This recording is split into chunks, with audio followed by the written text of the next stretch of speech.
Bien, vamos a resolver entonces esa estructura donde queremos calcular las fuerzas que actúan sobre cada uno de los segmentos que estamos considerando. Bueno, primero que todo, vamos a hacer una discusión respecto a la situación que se presenta con algunos de los segmentos de la estructura. Para esto vamos a realizar un corte, representado aquí por esta línea de color verde. Y sobre este corte entonces vamos a considerar la acción de las fuerzas que pueden ocasionar un momento respecto a este punto que está acá, que vamos a denominar punto número 1, respecto a este punto que está acá, que es el punto número 2, y respecto a este punto que está acá, que es el punto número 3. Bueno, ¿por qué elegimos esos puntos así? Hay varias razones. Una es la siguiente. Respecto a este punto, tenemos que tanto esta fuerza como esta fuerza son colineales al radio de acción, por ende van a producir momentos cero.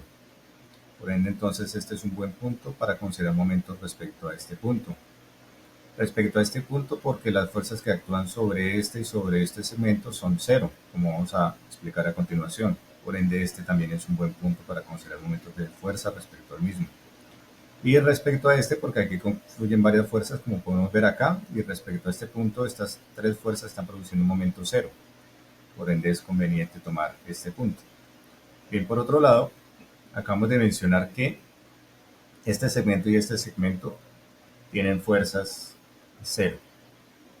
Eso lo podemos concluir a partir de uno de los teoremas que podemos repasar a partir de las condiciones de equilibrio estático para estructuras de este tipo, pero también lo podemos dilucidar a partir del análisis que vamos a hacer a continuación.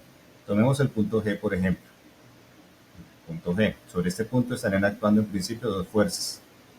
Por la convención que hemos enumerado en videos anteriores, siempre vamos a tomar la dirección de las fuerzas de esta manera. Saliendo del nodo, recordemos que el nodo es el punto de unión de dos o más segmentos. Entonces, sobre el nodo G está actuando una fuerza en esta dirección, que es la fuerza que siente G debido al punto E, aquí está el punto E, y la fuerza que siente G debido al punto F, aquí está el punto F. Bueno, entonces, sin haber asumido que estas dos fuerzas son cero, como ya mencionamos acá, podemos llegar a la misma conclusión mediante el análisis de diagrama de cuerpo libre. Si hacemos la sumatoria de fuerzas en el eje X para este punto y en el eje Y para este punto, vemos que para que este equilibrio tiene que ser igual a cero. ¿Cuáles son las fuerzas que actúan sobre el punto G en el eje X?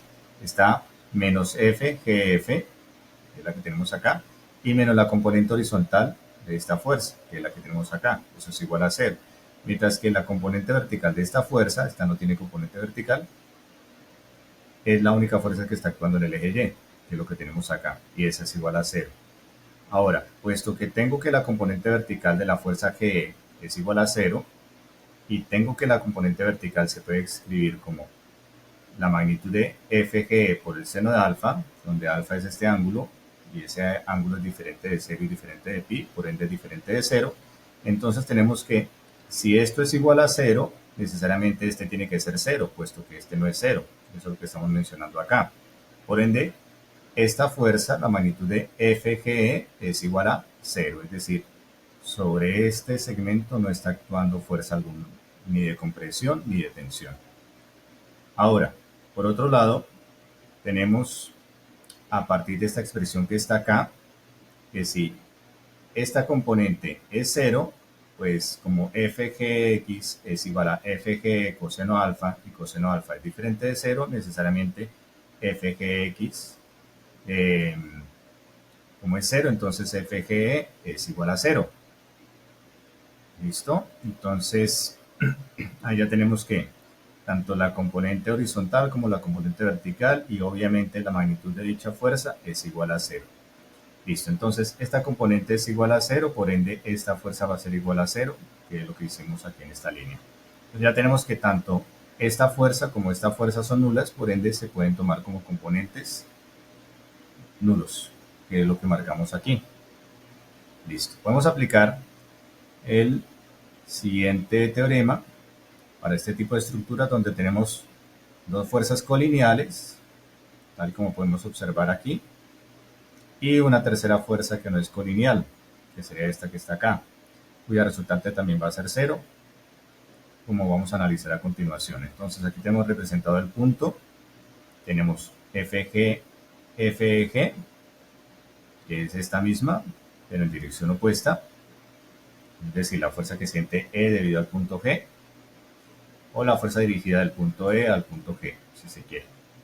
Mientras que esta será la fuerza dirigida del punto E al punto C, en esta dirección, y esta es la fuerza dirigida del punto E al punto F, tal y como tenemos acá.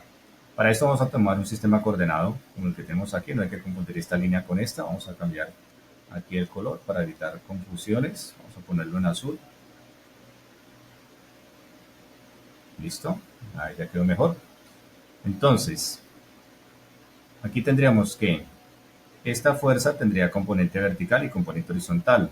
Estas dos que están acá están ubicadas sobre la parte horizontal del sistema coordenado.